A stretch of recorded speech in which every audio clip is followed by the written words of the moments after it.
Tanghali na nga ng mga oras na 'to at oras na nga para magluto ako ng ulam namin. Para pag-uwi ni Athena ng mga bandang hapon ay kakain na lang siya. Pag-uwi ni Daddy ng madaling araw galing sa trabaho, inaya ko nga agad siya na magpunta kami sa palengke para nga bumili ng isda. Kasi nga wala naman kaming stock na isda sa ref. At ang nabili ko ang isda mga mami sa palengke ay tilapia. Bumili ako ng 3 piraso na sakto lang ang laki tapos pinahati ko na. Pero dapat talaga mga mamis galunggong to. Gusto ko kasi talaga sanang bumili ng mahigit 1.5 or 2 kilong isda na galunggong kasi nga gusto ko sanang gumawa ng lumpiang isda. Kaya lang pagdating nga namin dun sa palengke, wala ko nakitang isdang galunggong. Kaya sabi ko itong tilapia na nga lang para meron kaming pang-ulam or partner dito sa gulay. Yung mga gulay naman mga mamis, meron naman na talaga akong stock neto sa rep. Kaya nung nagpunta kami ni Daddy sa palengke, hindi na nga ako bumili. Bali yung gulay pala, igigisa ko lang to. At yung gulay na to, yung repolyo, carrot, tsaka yung Baguio beans. Bali ganyan lang yung gagawin ko dyan. Gisa lang, hindi ko nalalagyan ng oyster sauce, asin at paminta lang, tas naglagay lang ako konting tubig. Sa totoo nga lang mga mami, habang niluluto ko tong gulay, naisipan ko na parang gusto ko nga magluto ng pansit canton or di naman kaya pansit bihon. Kasi yung luto ko na to sa gulay na to, ito yung klase ng pangsahog nga sa pag nagluluto ka ng pansit. Nung natapos ko naman ng gisahin yung gulay, inilipat ko nga lang sa mas malalim na lagayan. Kasi nga itong kawali, gagamitin ko nga to sa pagprito ng isda. Mas gusto ko kasi talaga tong malalim kasi nga para hindi ganun katalsik yung mantika. Kasi nga dito ako magluluto sa may labas ng pinto ng isda. Alam niyo mga mamis, madalang talaga kaming mag-ulam ng isda kasi nga ang mga problema ko bukod sa maggastos sa mantika kapag kailangan magprito ng isda, wala kaming exhaust fan. Kaya kapag kailangan ko magprito ng isda, ilalabas ko pa tong induction tapos tatapotan ko ng electric pan para nga hindi mangamoy isda or prito dito sa loob ng bahay. Sa mantika naman mga mamis, nangihinayang talaga ako kasi nga isang beses lang pwedeng gamitin yung mantikang pinagprituhan ng isda. Kailangan ng itapon yan. Alam niyo naman ako mga mamis, kapag nagluluto ako, talagang hindi ako mamantika. Kung pwede nga lang na kahit wag na sanang gumamit ng mantika, pero may kailangan talagang mga luto na kailangan gamitan ng mantika. So fast forward nga tayo mga mamis, mga bandang hapon na nga ng oras na to at si Athena nakauwi na galing school, nandun na siya sa kwarto niya. Dahil nga meron ako nabili na bagong shoe cabinet, naisip ko na palitan na nga at tanggalin na itong luma kong lagayan ng mga sapatos at kung anong mga gamit dito. Sinimulan ko nga muna sa pagtanggal ng mga gamit, mga helmet at mga sapatos. Hindi ko na kasi talaga nagugustuhan itong lagayan ng sapatos namin dito at kung ano-ano ng mga abubot. Actually mga mamis, okay naman talaga itong lagayan ng mga sapatos na yan. Pero ang problema ko kasi dyan mga mamis, wala siyang takip. So kapag medyo magulo dyan, kapag nakikita ko, hindi ko naman din agad nalilinis, naiinis ako. Noong una talaga mga mamis, ilang beses ko nang pinag-isipan, nagawa ng paraan kung paano ko nga malalagyan ng takip itong shoe cabinet na to. Para kung sakaling hindi ko nga siya nalilinis tapos magulo, at least pag nakita ko, nakatakip siya at hindi ako masyadong nai-stress. Pero ayun mga mamis, nangibabaw pa nga rin sa puso ko na bumili na nga lang ako ng bagong shoe cabinet na meron ng takip para hindi na ako mahirapan. Nung natanggal ko na nga lahat ng mga nakalagay doon, inilabas ko nga muna doon sa may terrace pero iginilid ko. Buti na nga lang mga mamis, nung pinagawa ko yun sa kuya ko, ang inilagay niya doon ay tornilyo kaya madali ko lang din mababaklas yun para naman hindi nakaharang doon sa labas. Nung nailabas ko na nga yung lumang lagay ng sapatos, nagwalis-walis na nga din ako doon, tinanggal ko na yung mga ibang kalat, mga alikabok kasi nga hindi ko rin naman talaga masyadong nalilinisan doon banda. Tapos pinunasan ko na nga rin ng basahan na merong sabon at sunrocks para bago ko nga ilagay itong bagong nabili kong lagayan ng mga sapatos. 3 araw na talaga mga mamis na nandito to sa bahay or dumating to, pero ngayon ko pa nga lang to mabubuo or maasikaso. Kasi nga nung mga nakaraan, sige ang nood ko sa bagong pinapanood ko tapos matutulog ako. Gigising lang ako para asikasuin si Athena tapos manonood ulit at saka matutulog. At sa totoo lang talaga mga mamis, hindi ko rin talaga alam kung saan ako kumuha nung pinambayad ko dito nung dumating to. Basta ang naalala ko lang ngayon, hindi ko na makita kung saan ko na nailagay yung binigay sa akin ni Daddy na pambili ng PE uniform ni Athena.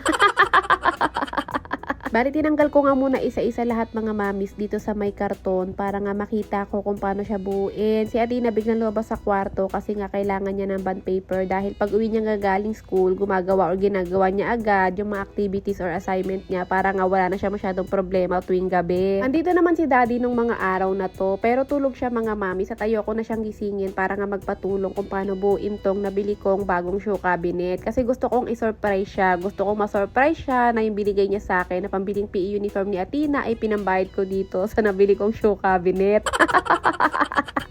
Hindi, madali lang din naman talaga siyang buuin mga mamis. Tapos magaan lang din naman. Tapos meron din namang manual. Tapos ang ganda pa ng manual kasi nga mga mamis, colored yung picture. Kaya mas madali mo talagang masusundan kung paano siya buuin. Alam niyo yung sinasabi kong madali lang siyang buuin mga mamis. Pero nagkamali talaga ako dyan. Kaya binaklas ko ulit yan. Buti na lang talaga hindi ko pa hinigpitan yung mga tornilyo. Noong una talaga mga mamis, nag-aalangan akong i-check out to or bilhin to. Kasi nga iniisip ko baka mamaya manipis lang or madaling masira. Pero nakita ko naman kasi sa mga reviews or ratings niya ang ganda. Kaya ayun, napa-check out na ako. Mga oras nga na to mga mamis, matatapos na ako. Bali ang inilagay ko na lang yung pinakalikod tapos yung pinto. So ito talaga isa sa dahilan mga mamis kung bakit nagustuhan ko tong show cabinet nito. Kasi nagustuhan ko yung style ng pinto. Parang lumang style. Kung hindi nyo kasi naitatanong mga mamis, mahilig talaga ako sa mga lumang design, mga lumang style. Alam nyo, isa nga sa mga pangarap ko mga mamis, magkaroon ng lumang style na bahay. Yung alam nyo yung mga panahon ni Jose Rizal, yung mga bahay na ganun. Ganun yung mga gusto kong magkaroon ako mga mamis. So ayun nga mga mamis, no, pagkatapos nga ng matinding laban ko dito sa pagbuo ng cabinet, finally nga inatapos na ako. Bali ang kinabit ko na lang yung pinaka pagdidikitan nito kapag nasasara yung pinto. Hindi ko alam kung anong tawag dyan Basta yan yun. Pag sumasara yung pinto or sinasara ko yung pinto netong cabinet na to, parang namamagnet siya doon. May 3 doors tsaka 4 doors neto mga mamis. And yung 3 doors sana yung gusto ko. Kaya lang, naisip ko na maliit nga lang tong apartment na titirhan namin. Kaya saktong-sakto lang talaga itong 2 doors. Mas mababa nga lang to kumpara dun sa luma kong lagayan ng sapatos. Tsaka yung luma kong lagayan ng sapatos sa pinagawa ko sa kuya ko, may lagayan yun ng helmet. Ito wala. Pero mas okay naman to sa akin kasi nga may takip na to tsaka mas maganda na tignan. Nung nabuo ko na nga mga mamis, inilagay ko na nga or pinesto ko na nga dito sa may likod ng pinto at isa-isa ko na nga inilagay yung mga sapatos ni Athena at ni Daddy. Tapos meron ako ditong mga hindi na ilalagay dati ng mga sapatos. Ngayon nga inailalagay ko na din dahil nga may takip na at mas maganda na tignan. Nailagay ko na nga din sa loob yung mga colostomy bag ko pati yung wipes. Pero nag-iwan pa rin ako dito sa may ibabaw para hindi na ako kuha ng kuha dun sa loob at hindi na ako bukas-sara ng pinto netong bagong lagayan ko ng sapatos. Tapos yung mga helmet ni Daddy nilagay ko na lang din sa ibabaw. Total naman mayroon naman siyang bag na lagayan. Hindi na nga ako ma-stress tumingin dito banda sa lagayan ng sapatos mga mamis kasi nga mas maayos at mas malinis na siyang tingnan ngayon.